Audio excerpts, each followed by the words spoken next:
Welcome to the Good Faith Podcast. I'm your host, Curtis Chang, and the Good Faith Podcast is a production of Redeeming Babel. And it's where friends who follow Jesus help each other make sense of the world.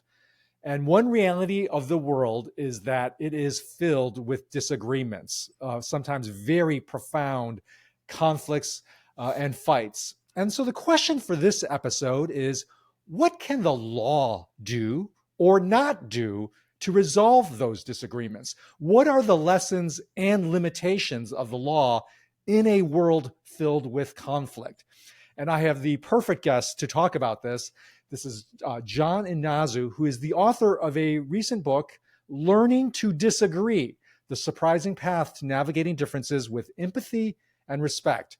John is the Sally D. Danforth Distinguished Professor of Law and Religion. I want to talk to him about that "and" conjunction there, law and religion at Washington University in St. Louis. And he's been a longtime friend of mine. And I can't believe, John, this is your first time on the Good Faith. That's my bad. I'm so glad we can have you finally on. So welcome, John. Curtis, it's so great to be with you. Thanks for having me. So, John, I've also served on your board of an organization that you had founded at Washington University called the Carver Project. And so as a board member and as a friend, I've had a window into you and your life and just how busy you are. And, and in that busyness, I know you're very strategic. You don't tackle any project unless you feel it's very important. So why in the middle of all your busyness did you take the time to write this book, Learning to Disagree, at this moment? Yeah, thanks. So I think the one activity in my life that I just can't not do is writing. It's the one thing that I'm compelled to do. I love to do. I like to do it almost more than anything else. And in the middle of the pandemic, when I wasn't sure how to write or what to write, this idea crystallized. And part of the reason it crystallized is sitting there isolated and socially distanced, thinking this is not how we're meant to be, and then just watching all of the outrage unfold online over COVID policies and disagreements related to the pandemic. And I was thinking, surely there's got to be a better way forward and a better set of tools that we might think about. And that's when it hit me that what I'd been not only teaching in the classroom, but also writing about for many years and just living life, that maybe they could coalesce in a way that would be helpful to other people. Okay, so the tools for dealing with disagreements that you're most expert on are the tools of law. And your book, Learning to Disagree, is drawing from a lot of experiences in law school. So I found that super curious because I think the popular conception of law school and law is that it helps you win conflicts. It helps you win fights. And yet you're drawing on law to help us resolve disagreements, with, as your subtitle says, with empathy and respect. So help those of us who have this popular conception that law is just a tool for winning arguments. Why is law actually helpful to us as a tool, as a lens for our disagreements? Yeah. So, not without reason, the popular conception of lawyers is sometimes well earned as the people who argue and the people who try to win. But I would say, in the case I try to make here, is that the best lawyering is the kind of lawyering that takes the time to understand the other side of the argument as in-depth as possible and to come up with the best possible version of the other side, usually to try to persuade a decision maker that you have the better argument. But instead of saying to the other side, they're stupid and wrong, you can say, this is a complex, hard issue. They've got a good point. I've got a better point or a better case to make. And that's the way that you persuade people within the law. And the work of doing that understanding is actually a work of empathy. So the best kind of lawyering is a tool or a path toward empathy. And then I guess the other thing I would say here is to step back even more. The law is the way in which we resolve deep disagreements in society as an alternative to street violence. So the law really matters, that we have this mode of discourse and this way of doing things that constrains us to argue better than some of the alternatives we see around the world today. I think that's really helpful. I think people sometimes think about the law as the continuation of war by other means, right? And you're actually saying law and the whole legal ethos is actually designed to constrain and channel conflict, hopefully more constructively.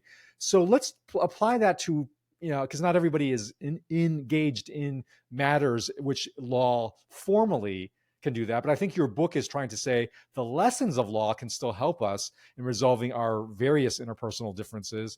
And especially today, as you well know, the work I'm doing on politics, political differences within families, within churches, within own communities is so prevalent and so devastating. How can the lessons of law help us resolve those differences with, like you said, with empathy and respect? Part of it, I think, what the law teaches us is how in the world in which we live, not everything's going to be wrapped up in a tidy bow. That we Mm, enter this messy world of differences over laws and policies and lots of other things.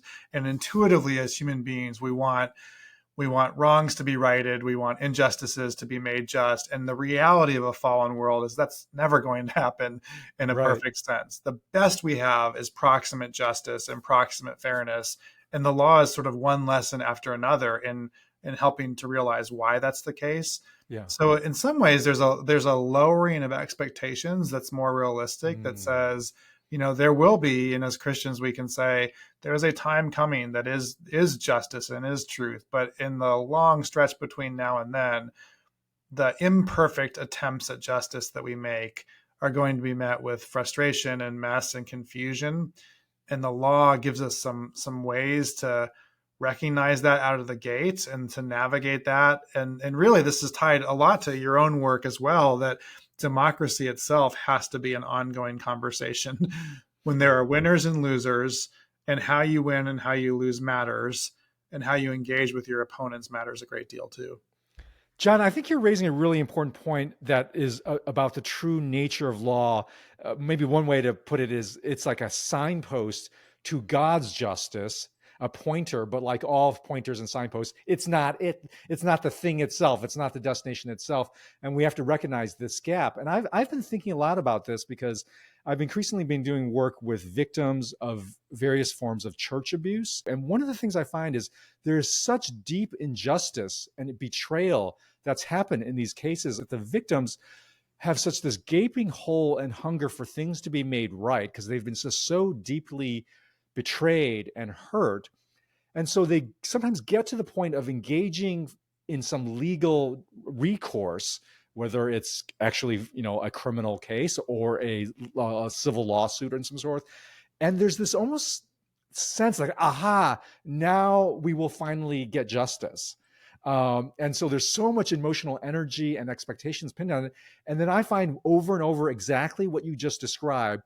The final result is short of that. The final result doesn't fill that gaping hole younger. At best, it points to something a little more just, but it doesn't satisfy that yawning and hunger.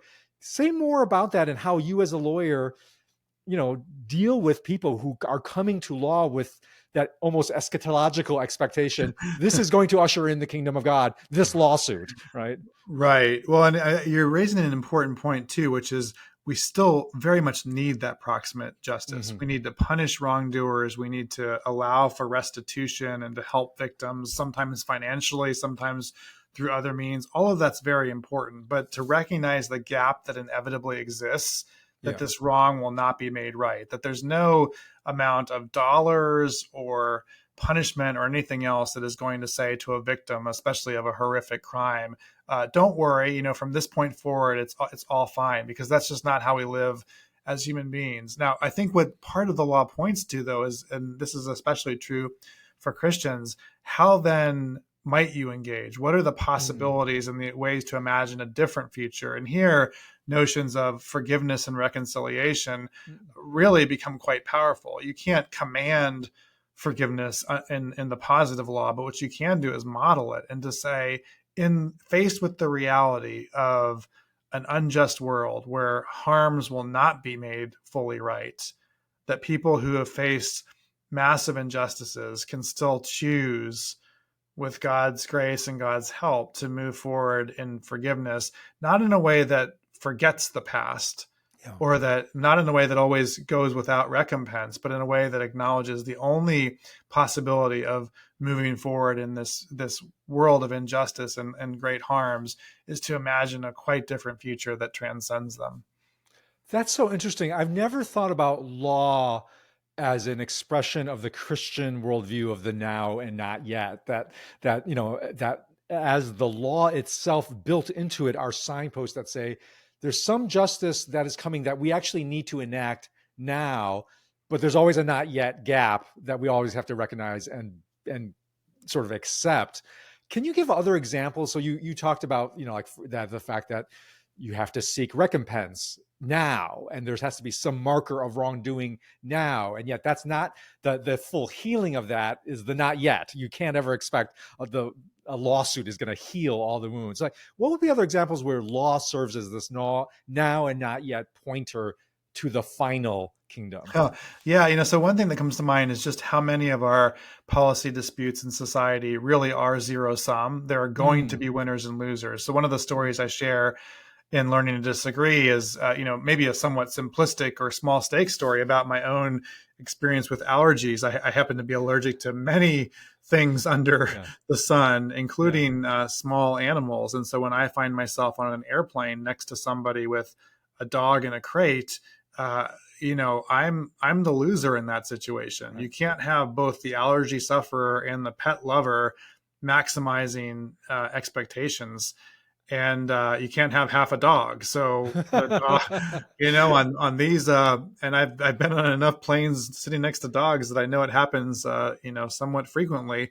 And society and the airlines and the regulators have all said that the pet owner gets to have the dog on the plane at my loss, and to my inconvenience. And then, so what the law does in that situation is to acknowledge we're not just going to be able to slice up the pie in ways that make everyone happy, that in a diverse democracy with different preferences and different viewpoints, we are going to have winners and losers, and we should keep the conversation going. Maybe someday I will be able to fly allergy free in the high skies, but not today. Yeah. And then the other thing that I really found really fascinating is, again, this whole theme that if law is a now and not yet pointer to the final day of full justice, it also is the final pointer to full reconciliation, right? This is a little bit we're talking about, like law itself right now maybe can resolve some things or settle some, balance some things, but it really can't often fully resolve differences. And so at best, perhaps, what law can do is, like you were saying in the beginning, help us empathize with the other side. I want you to explore that more, because I think that's really important for us to think about law as a vehicle for empathy. And you have a great story in your book where you learned to have to empathize with the other side of just the legal process when you were a defendant in traffic court. Like, can you tell that story and why that helped you understand more about law and legal institutions? Yeah. And part of this, maybe to make an even broader point, I think professionals, when they are trained and inculcated in certain ways of doing things or certain modes of expertise, can very quickly lose empathy or lose the humanity of the people with which they engage. Doctors and lawyers are notoriously bad at just, kind of getting through the day and forgetting that there is a patient or a client or a witness on the other side of them who is a human being full of hopes and dreams and fears. And I think what part of what I try to do in the classroom is to remind students, I want you to be very good at your job. I want you to be professionals, and I want you to remember the humanity of every person you encounter, and don't let the job just become rote in that sense.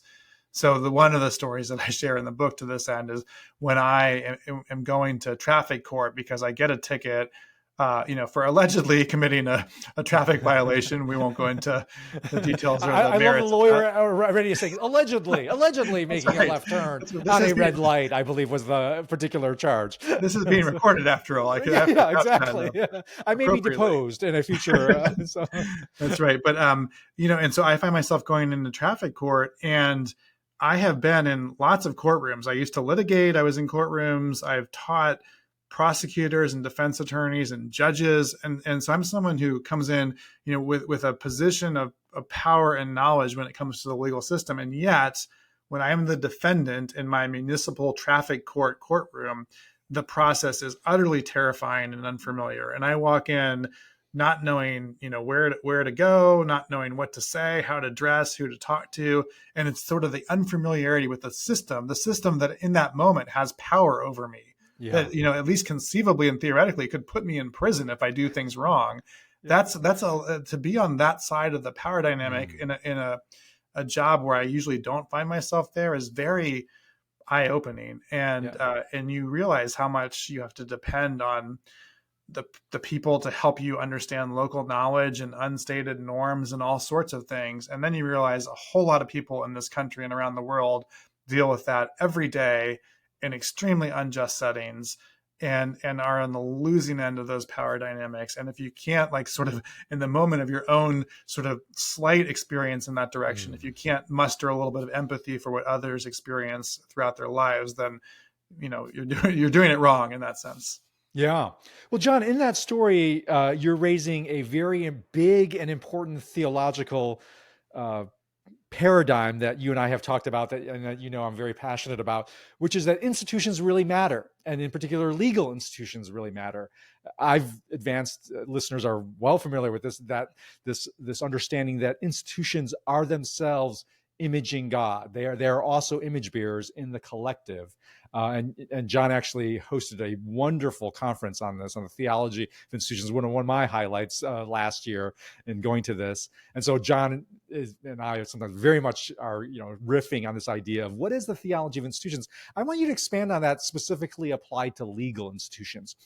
To what extent are the illegal institutions of our day, are they really helpful, good images of God's character and God's kingdom? And to what extent are the way our current legal institutions are laid out, are they really poor or sometimes flawed, broken images of God? Yeah, I love the question. We could riff on this for hours now, so we have to eventually you'll have to get us back on track here. But I do Yeah. think, I mean, as you're setting up that question, the first thing that comes to mind is one way that institutions can either be more or less in the direction of reflecting the image of God is how clear and accessible and open they are to other image bearers, other human beings around them. Mm. And so here I'm thinking most concretely of a class that I teach with my friend and colleague Penina Laker, who's a graphic designer at Washington University. And she has taught me over the years so much about the importance of human-centered design and clarity in design. And then Mm. related to that point, how sometimes institutions deliberately or obtusely cloud design and make design less familiar and less friendly to people trying to navigate the system. So think about back to my experience in traffic court, some signs or some people, some guides to help me through the process. If you started by saying, what does it mean for a human being to come into this place where the stakes might be fairly high and be a little intimidated and not know where to Mm. go? How can we make that experience more inviting and more human, and more possible? Or to Yeah. step back even to the actual the written traffic ticket that I received and how Right. utterly confusing it was, not even as a lawyer, not knowing what it meant or what I was supposed to do. So can we clarify and simplify the Mm. design of that ticket? Can we rethink the design of, to take a much larger issue, mass incarceration, and how we're doing punishment at a broad scale in society, and what are we missing? I mean, we're missing quite a few things Yeah. in that example. And how might we rethink and reimagine institutions in a way that, I would say, more closely reflects God's image, but also is more open and humane to his image bearers. I love that. I mean, I think about, you think about when Jesus says that we should be praying that, God, your Father, your kingdom come. We forget that in that first century context of Israel, people had to wait for justice to come into their town. Like, they could not often resolve disputes until the magistrate or the judge in the Old Testament Israel time, or the king's, sort of official arrived. That justice was often delayed until the king or the king's representative comes. And so much of that prayer, your kingdom come, is a prayer of longing. Finally, justice is now accessible. It is here now. And so I think that picture of God's character as he is justice accessible, justice personified. Indeed, the person of justice has arrived, is so core to the picture of who God is. And so if our legal institutions are to image who God is, then we want to have it both personal and personally accessible, kind of in that way. So that's a beautiful picture of that. And similarly, in my own experience of law, I find it often so impersonal and inaccessible. I love this sort of law and religion connection, and I want to get back to that. But first, let's get back to your book. You have a chapter in here that I thought was really interesting. You said, "Well, what happens when we can't compromise?"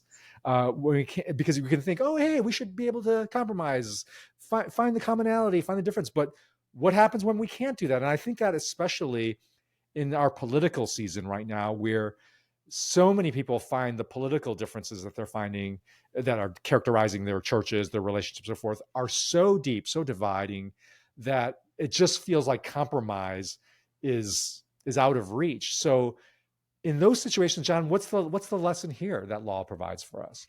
Yeah, I'm thinking now that maybe the better answer to the question than what law provides us is something that you said earlier in this podcast, the reminder of the already but not yet, so that when we are faced with the inability to compromise in a diverse democracy, if we are people who look for and affirm and live into a transcendent hope that is beyond this world, then sometimes being on the losing end of compromise is just okay, right? It's not how Yeah. the world should be, but it's not the end of the story. And I think right now in both law and politics, and a lot of the work that you and David and Russell are doing, trying to engage with and remind people that they are part of a much broader narrative where the full weight of their humanity and existence is not tied up in whether you win or lose in this world. And the corollary here is, if that's all you have when it comes to law or politics, if that's really all that there is, then the stakes become incredibly high, and the lack of compromise becomes so zero sum and so all consuming that it's no wonder you wouldn't fight with all that you have. Right. And that's not a great recipe for, again, Yeah. democracy or law in the long run. Yeah. That both of us, both the law and politics, needs to live with this idea of that the conflicts that we're dealing with are not eschatological. They are not apocalyptic. They are not about the end of times issues. And so the story is going to continue, and the story will finally get resolved in the end. And so in the interim, I think what you're saying is we can actually afford to lose. If we can't win and we can't compromise, the option of actually losing gracefully is still available to us, because we know this is not the final stakes. And law gives you, law in a law governed society, and with the possibility of politics, gives you the opportunity to keep having the conversation and to persuade others through the process. So the lack of compromise is not the end of the story. That's another theological point too, right? But even in the near term, if you lose, it means you go back to the drawing board and try to craft a different policy, maybe a different form of compromise. This is the other thing related to both law and politics. Compromise has to be embedded in the middle of it, in a world that is so diverse and imperfect as ours. And so if you lose on one platform or one argument, go back and try to come up with a different one, with a different form of compromise, and be part of that ongoing conversation, even in the moment that you've lost. And again, I love how that reflects the image of God, that if we can design our institutional behavior such that the conversation can always continue, that's a beautiful image of a God who is always reaching out to us, always wanting to continue the conversation, even when we are acting miserably and rejecting him. He's still reaching out and say, we can keep this conversation going. And that's true for us here at the Good Faith, is that we can keep the conversation going. John, this whole issue of empathy and respect, it can get really, really personal. And in your book, you allude to a very personal case where you had to navigate some disagreements with your own dad. And I know, as your friend, that was a very deep, complex issue. And I leave it up to you for how much of the personal details you want to share here. But can you glean from it, because I think there was so much wisdom that I witnessed firsthand, hard-earned wisdom that you were gaining from a very hard, situation. Can you share some nuggets of wisdom from that experience? Yeah, I mean, so the entry point into the story is sort of a reminder to readers that if you're going to try to work on these skills of learning across disagreement, probably best not to start with family, because family is so hard and they know us so well, but the stakes just seem higher in some of those relationships. And I think one of the one of the ancillary observations here is that when it comes to family rifts, we often will say things like, I feel like I don't even know you anymore. And we have all this history. And the answer is you probably don't know the other person anymore, because Yeah. despite the history, you've now spent several years in very different worlds and news sources and all of that. And so I recount in the book a time when I forgot that advice and went home and got into one of those political arguments with my dad that ended very badly. And we Mm. stopped talking for about a year. And that's, as you're raising kids and living life, that's a long time to go without talking to a parent, and it was very hard. And then we were able to start talking again when he was diagnosed with stage 4 lung cancer, Mm. which then I think for both of us became a point where we decided, without even saying it, that we needed to try a bit harder.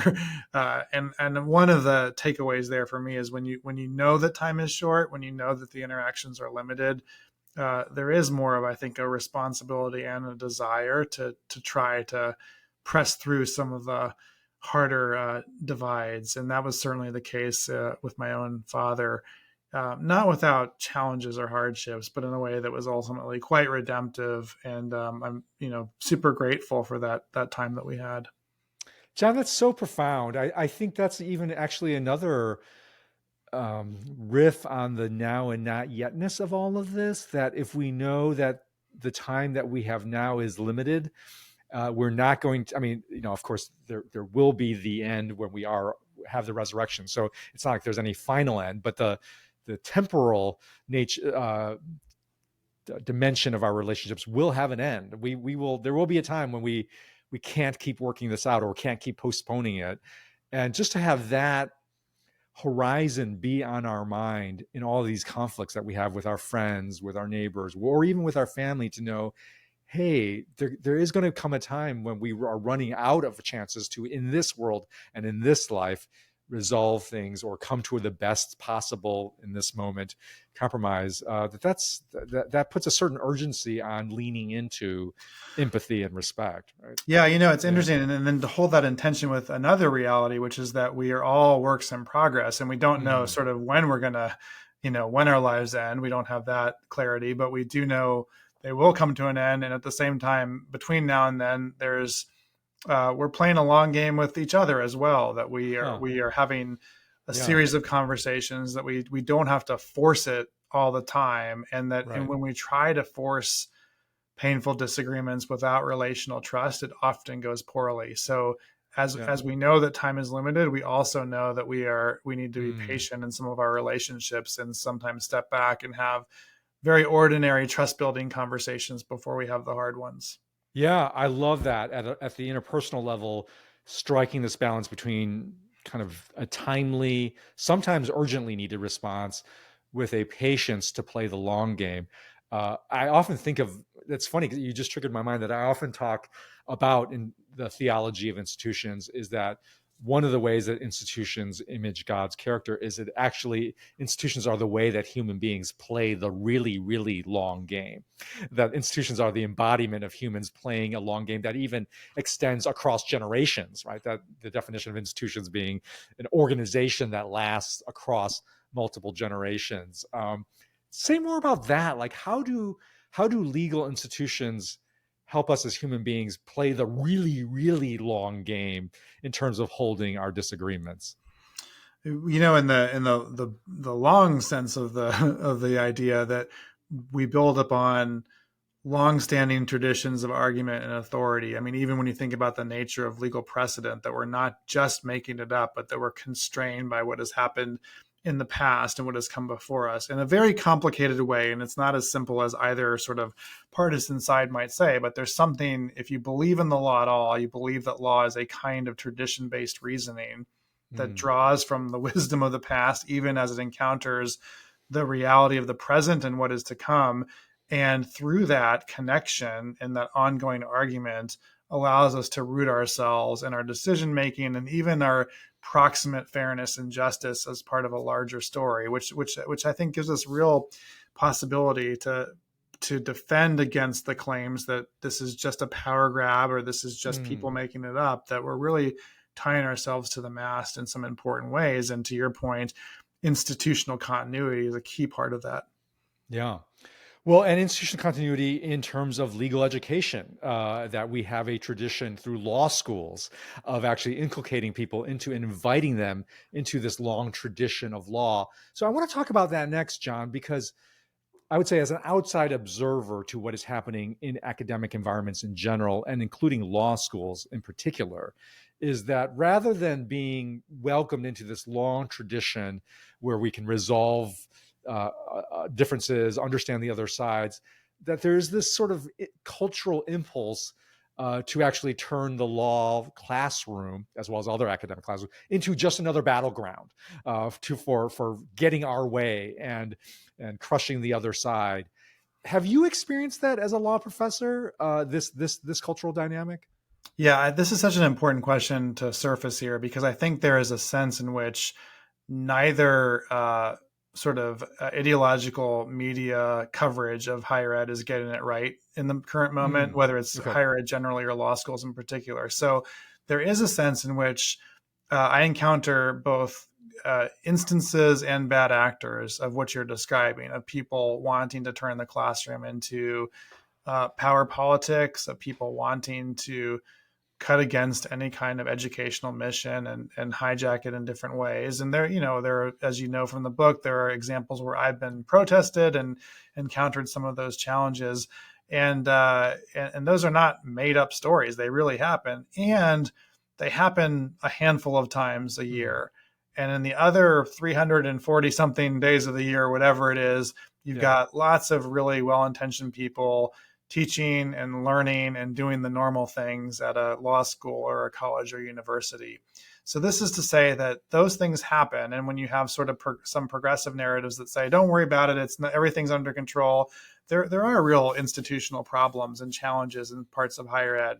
And at the same time, they don't make up the day-to-day of most of our institutions. And so when you have conservative media saying, the world is burning and higher ed is out of control, I just don't think that's true. Like my day-to-day, most of the time, is very normal with colleagues and students of good faith who are working hard at the educational enterprise and training lawyers. And I feel very good and confident about what we're doing.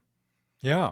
Well, say more about that. Like, I wanted you to speak to my audience out there who are maybe young people who are still trying to think about their future career and maybe contemplating going to law school, or parents whose kids are in law school or thinking about going to law school. Put on your professor pastoral hat for a Yeah. moment. What would you say to them? Yeah, I mean, so first of all, if you're kind of out there, Gen Z, and many of my own students reflect this, there is a kind of apathy or a frustration with both law and politics. The sense of these institutions seem so broken. Why would I spend time trying to engage in any of this? And to you, I would say it takes an institution to beat an institution. So if you care about long-term reform, if you want to see things change, you're going to have a plan, and that plan is going to have to involve education and coalition building and cultivating the structures and networks that you're going to need for long-term reform. And by all means do it, because boy, do we need it. But don't do it just without a plan or in a purely performative way. And then, the other thing I would say to that is, if you're a Christian, get this education and get this experience in a place where you can think through how to do this with in a vocational sense, that where you're being shaped by people around you who are reminding you of your principal identity and your purpose in the world. Don't just check all the boxes to try to get the skills or the tools, but do this in a more reflective way. And you can find places where you will encounter Christian faculty or mentors or others who can help you along the way. But I think it's a really important moment right now. And I think this current student generation is going to be just critical to seeing where we go in the next few decades. Okay, do one more turn of practicality on that, John. Say I am a actual, senior, or maybe I'm a young professional thinking about going back to school and thinking about law school. I'm a Christian. I'm a thoughtful person. Hey, if you're listening to the Good Faith podcast, that qualifies you as a thoughtful Christian. I'm going to claim that. And so, give the practicalities of that. How should they go about this? How do they find out which law school might be the place where they can get that kind of, not just the skills, not just the resume checker, but actual formation and mentoring and wisdom? Great. Yeah. So the first step is be honest and have truth tellers in your life to tell you about your capacity and possibilities for law school Mm, and possibly being a lawyer. So if if you've been working on that LSAT 3 or 4 times but haven't gotten, above the bottom 10%, then I would say invite truth tellers into your life to say, is this mm, really for me? Because you don't mm, want to go into a place saddled with debt and working hard where you're just really not matching gifts and skills with opportunities. Now, once you have sort of those numbers, your GPA and your LSAT and basically your potential for schools, there are different schools that do this to better and worse degrees. I think Notre Dame is maybe the gold standard in terms of integrating faith and law within the classroom. But I also try to recruit a lot of students away from Notre Dame to come to Washington University, and my pitch to them is, come to our place and we won't have the same kind of formation in the classroom, but you'll learn it at my house with other Christians who mm, are trying to think through what it means to become a lawyer and a Christian and what the implications are for that. And there are places, there are Christian faculty around the country who we're in these jobs because we care about forming not just the lawyers, but lawyers who are thinking, what does it mean to do these jobs and steward this power for the kingdom of God and for the sake of human flourishing? And at a place like Washington University, you'll get some of that, and you'll also be alongside people who have very different visions of the world, and yeah. that's okay. And that can also be part of your training and learning. John, I want to talk about your title, Law and Religion,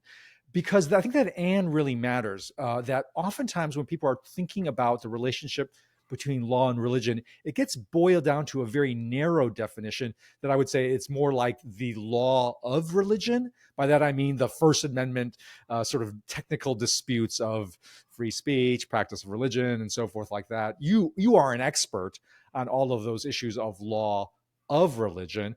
But I think one of the things that you really bring distinctively is that you get the law and religion, that there's a more complex back and forth. It's not a one way street of how does law govern religion, but also, as we've been talking about, how does religion inform law? So, can you speak more about that, about this combination? I mean, I know you've just recently created a great course on this very subject.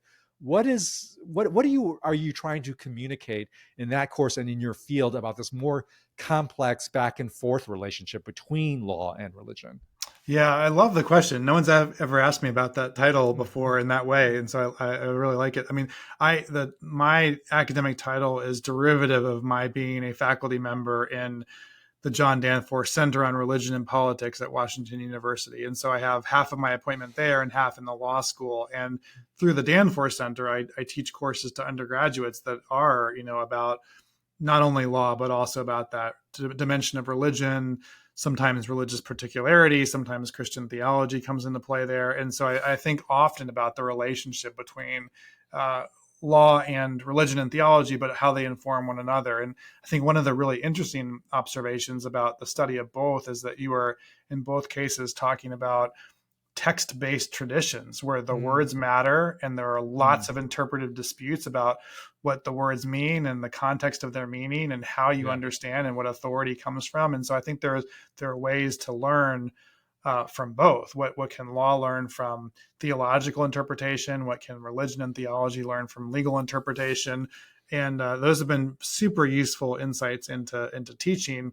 But then I would also say, with Christian particularity, there is a whole lot of Christian theology that informs what law is in the sense of the positive law in Western jurisprudence, but also what kind of people lawyers can be.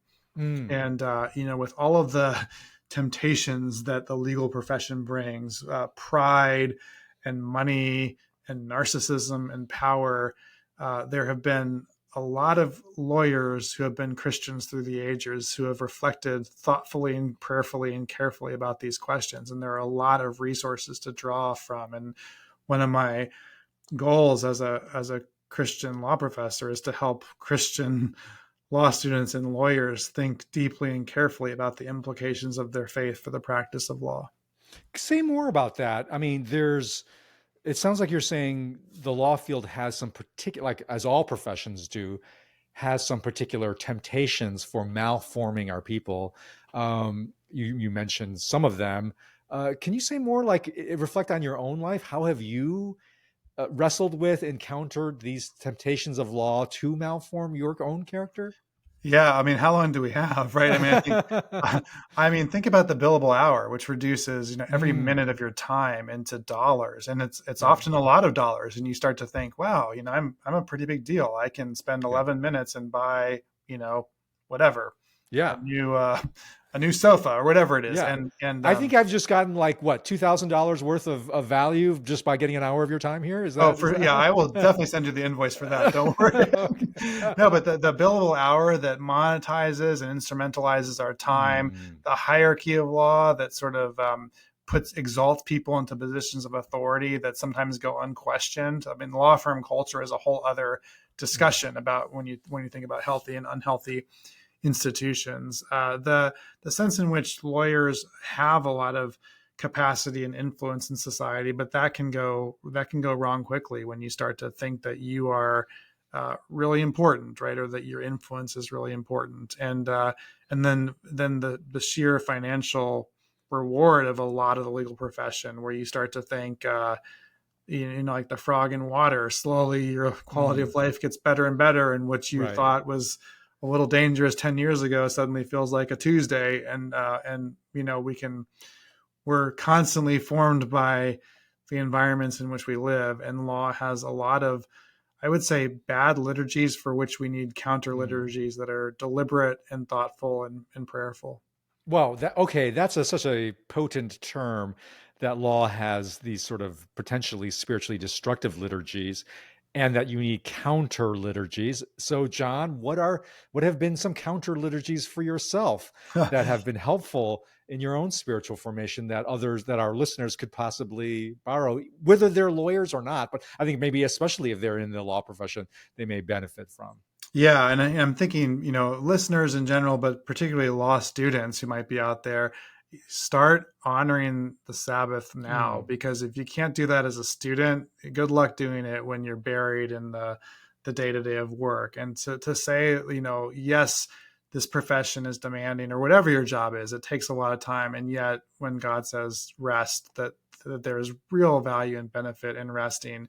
I think having people in your life, having friends you've known for a long time who can speak to you truthfully about who you are and where you've been and where they think you're going. And, yeah. I feel like very blessed in my life to have people who um, just don't take me that seriously, and can, call and name out when I get a little too caught up in my own plans or goals. Being surrounded by those people. And then I think, giving generously. If you Mm. can give generously when you are starting off, or maybe don't have as much as you might want, it'll be easier to do it when you have more. And Mm. conversely, if you're not giving now, I don't think it gets any easier when your resources increase. Well, I can testify very personally to the ways that John himself actually practices these counter liturgies. I've seen John gather together with his faculty, Christian faculty friends, in his own house with this center that he has, that he founded, called the Carver Project. And it's such a beautiful expression of Christian faculty in community, really holding each other in support and accountability to their sense of calling. And I do think that's an indispensable reality for anybody going into any profession, whether it's academics or something else, is to find those comrades who can actually model that. And also the ways that John has given generously of his time to his students, to the community through this. It's a really beautiful model. And so, John, thank you for modeling that. I know you don't do it perfectly, and you don't claim to do it perfectly, but it is a shining light. It's why I was honored to serve as a board member for the Carver Project, and I hope it really does become a model for how Christians engage in academics and in all professions with this sort of intentional, conscious designing of counter liturgies. I think it's a beautiful phrase. John, any final word you want to share with our listeners about what you're doing next. You have the floor. Well, I just want to say, Curtis, thanks for having me on. It's been a delight to talk to you. And I think instead of sort of an update on my life, I just want to kind of highlight one of the themes that you and I both hit on today, which is just the reminder that we are part of a faith that affirms a story that is already won, that we know how things end, that we know what's already been accomplished, and that if we can, in law and politics and the other places we find ourselves in this world, if we can just root ourselves in that story, that we should be people who are not fearful, who are not anxious, but people of hope and generosity and compassion. And I think, reminding each other, reminding the world, reminding listeners of that is maybe the most important thing we can do right now. Those are great words to end. I can't have said it any better. So, listeners, thank you very much for listening with us. Thanks to John for sharing his wisdom and time. Go out and get Learning to Disagree, The Surprising Path to Navigating Differences with Empathy and Respect by John Inazu. And listeners, we will once again next week gather around the campfire.